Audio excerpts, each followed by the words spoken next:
উম্মত দাবিদার মুসলমানেরা ওই ফোরাত নদীর তীরে কারবালার ময়দানে কিভাবে করিতে জিলহজে যেমন করে ইমানদার মুমিনেরা পশু জবাই করে আল্লাহরে রাজি করেছে, আর মুহররমের 10 তারিখে দুষ্ট শিবর এদিন বাহিনী আমার নবীর কলিজার টুকরা ইমাম হুসাইনের গলায় পশুর মতো ছুরি চালাইয়া আমার আল্লাহরে আর নবীরে কষ্ট দিয়েছে। কে হুসাইন জানুনি বাবা, কে জানুনি? ছোট্ট করে কথাটা বলে আমার নবীর 2 কলিজার টুকরো ইমাম হাসান হুসাইন, যাদের বাবার নাম শেরে খুদা আলী, আমার আলী, আমার নবীর চাচাতো ভাই আলী, আলী ইবনে আবু তালেব বয়স যখন 12 বছর, আমার নবী ডেকে বলেন ইয়া সবাহা, ইয়া সবাহা, ও আমার কওমের লোকেরা, ও আমার কওমের লোকেরা, মক্কার কুরাইশরা রে, মক্কার হাসিরা রে, আমি নবী তোদের মাঝে নবী হয়ে এসেছি, আমি আল্লাহর পক্ষ থেকে তোদের জন্য বার্তা নিয়ে এসেছি। আগুনের পূজা করিস না, মাটির পূজা করিস না, গাছের পূজা করিস না, এক আল্লাহর ইবাদত কর। জবানে সবাই চলে না ইলাহা মুহাম্মাদুর, কষ্ট যদি না আমার বাবারা সবাই জবানটা খুলে বলে না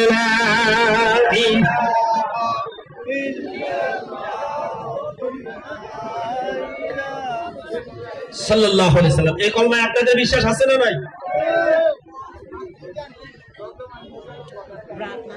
কওমের লোকেরা কেউ কোনো কথা বলে না, হাদিস শরীফ সাক্ষী দেয়, ইতিহাস সাক্ষী দেয়।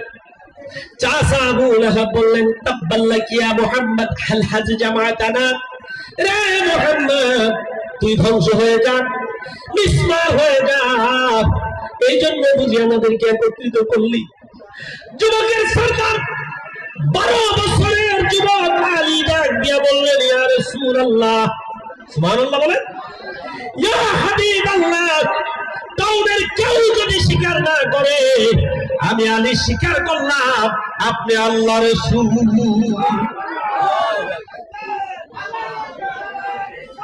ইয়া রাসূলুল্লাহ,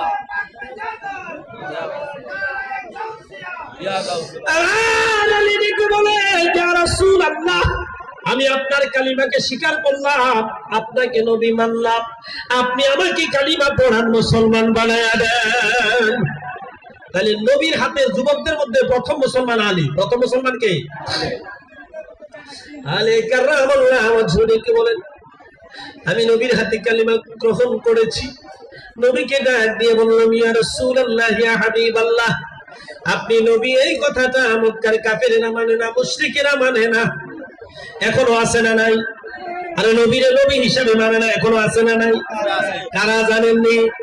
কারণ আমি নেব না, সংক্ষেপে বলি, যারা বলবে কিয়ামতের দিন মিজানের পাল্লার দিকে নবী তালতাল করে তাকাইয়া থাকবে, যারা বলবে কিয়ামতের দিন নবী নিজের চিন্তায় মত্ত থাকবে, যারা বলবে কিয়ামতের দিন নবী সুপারিশ করবে না, আল্লাহর কসম এরা কোনদিন নবীর উম্মত হতে পারবে না।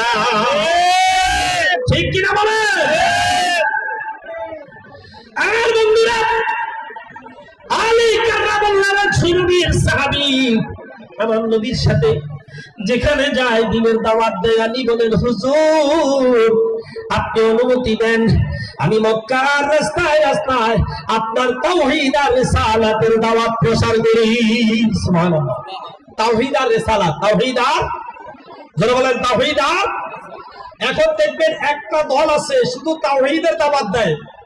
সম্মানিত তাওহীদি জনতা, আরে বেটা তাওহীদি জনতা তো নমরুদ, কথা কয় না। আরে ফেরাউন তাওহীদ, তাওহীদি জনতা।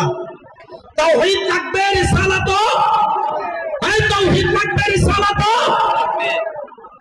এই পৃথিবীর সবাই তো আল্লাহরে মানছে, কথা কয় না। ফেরাউন মানছে না আল্লাহরে? জানেন না আপনারা? ফেরাউনে খোদা দাবি করছে। বনি ইসরাইলের লোকেরা কয়, ওই ফেরাউন তুমি যে খোদা, নীল নদ শুকাইছে কেন? নীল নদ শুকাইলো কেন? পানি দাও। ফেরাউনে কয় পানি দেওয়ার ক্ষমতা তো না, নদীতে ফেরাউনে পানি দিতে পারবো? ফেরাউন কি সৃষ্টি না স্রষ্টা? সৃষ্টি। ফেরাউনকে সৃষ্টি করছে কে? তো এ কয় খাইছে সর্বনাশ, পানি তো দিতে পারতাম না। তো কয় যা দেব নেই, ধৈর্য ধর।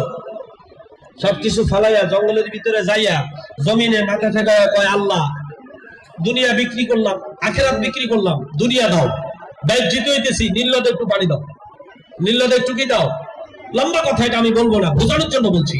নীল নদে একটু পানি দাও। ফেরাউন সেজদা করছে কার কাছে? আরে কথা বলেন, কার কাছে? সবার সামনে না হইলেও গোপনে গিয়া মানছে কারে? তো ফেরাউন তো তাওহীদ, কথা কয় না। তো তাওহীদের সাথে রিসালাত লাগবে কিনা? কথা বুঝেন না? তাওহীদের সাথে রিসালাত লাগবে কিনা? হুজুর অনুমতি দেন, তাওহীদের দাওয়াত দেব, রিসালাতের দাওয়াত দেব।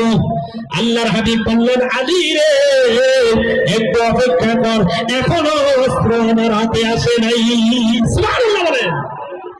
এক দোয়ায় আল্লাহ রাসূল বললেন, আল্লাহ ওমর রে আমার দলে ভিড়াইয়া দাও। সুবহানাল্লাহ কর।